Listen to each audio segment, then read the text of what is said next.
Today, we're going to uncover the 5 obvious signs that someone thinks they're better than you. Now, you might be thinking, why is this important? Well, understanding these signs is key to navigating social situations and relationships. It helps us maintain our self-esteem and dignity, especially in the face of those who might underestimate us. Plus, it's always good to know when to give someone the old heave-ho out of our lives. Now, I'm not saying we should all become detectives, scrutinizing every little interaction. But as the saying goes, if you know the signs, you won't be caught off guard when a skunk shows up.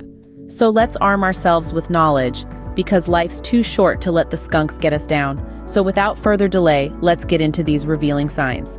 Sign number 1, constant interrupting. Now, everyone interrupts from time to time, it's a part of conversation. But constant interrupting, that's another can of worms. It's a sign of disrespect, a sign that someone thinks their words carry more weight than yours. Imagine you're in the middle of sharing a story or expressing an opinion. Suddenly, the person you're talking to cuts you off, mid-sentence, to share their own thoughts. You're left hanging, your thoughts dismissed, your voice unheard. It's disconcerting, isn't it? And it's not just rude, it's a power move. It's someone saying, my thoughts, my words, they matter more. Now check this out. You're at a meeting presenting your ideas.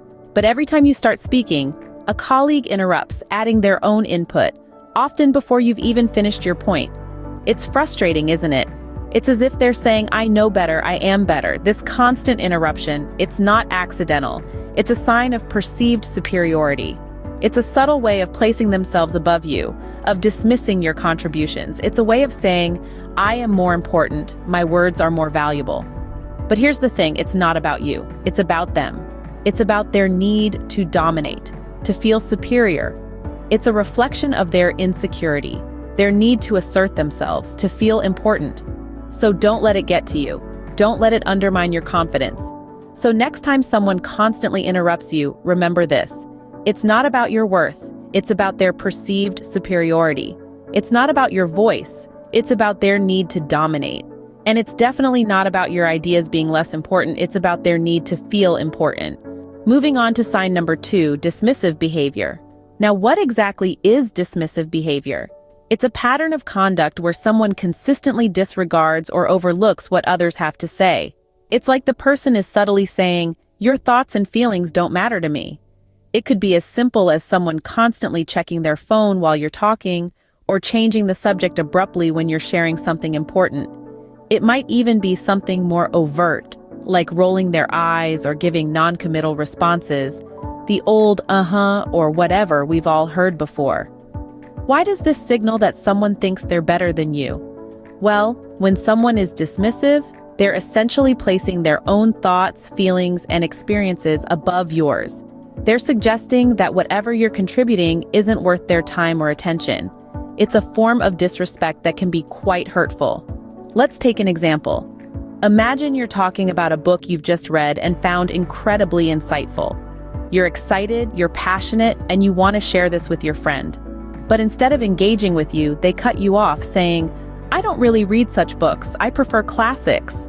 This isn't just a difference in taste, it's dismissive. Your friend is implying that their preference for classics somehow makes them superior, and your interest in this new book is trivial or insignificant. Remember, everyone's thoughts and opinions are valid. If someone is consistently dismissive toward you, it's not a reflection of your worth or importance.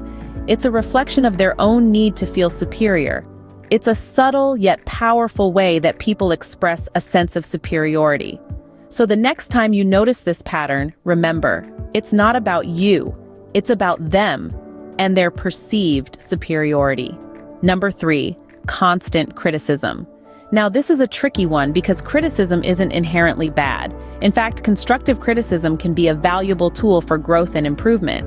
But there's a line, a thin one, when criticism shifts from being constructive to destructive. So what's the difference?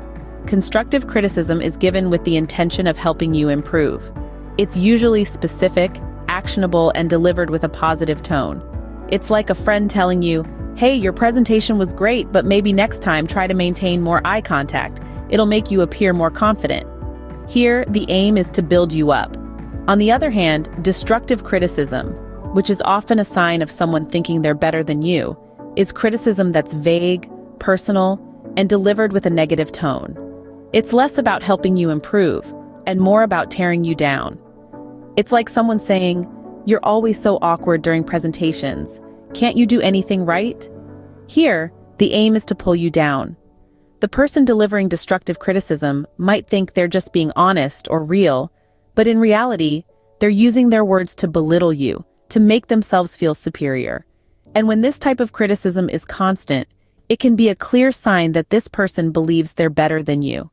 They may nitpick your work, your appearance, even your hobbies and interests. Nothing seems to be off limits to their critique. Let's take a real-life example. Suppose you have a coworker who constantly points out your mistakes in front of others, even the smallest ones, and rarely acknowledges your achievements.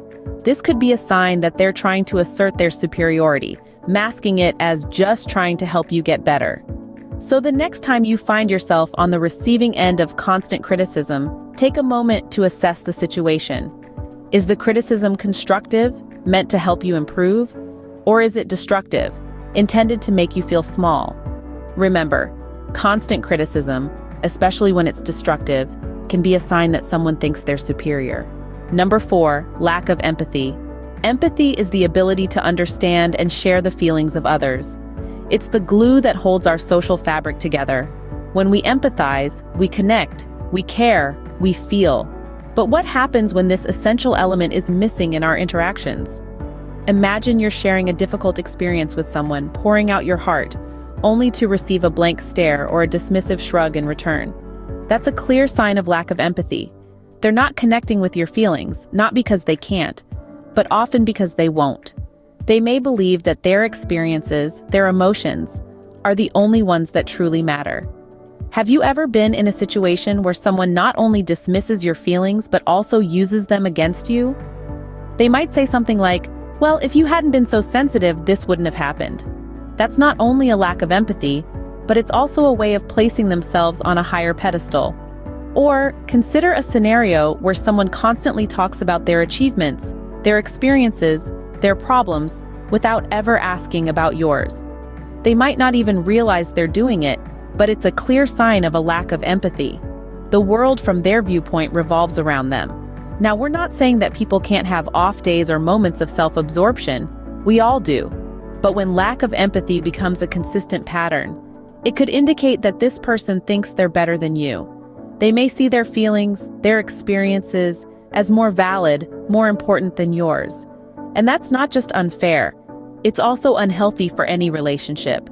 Remember, empathy is not just about understanding someone else's feelings.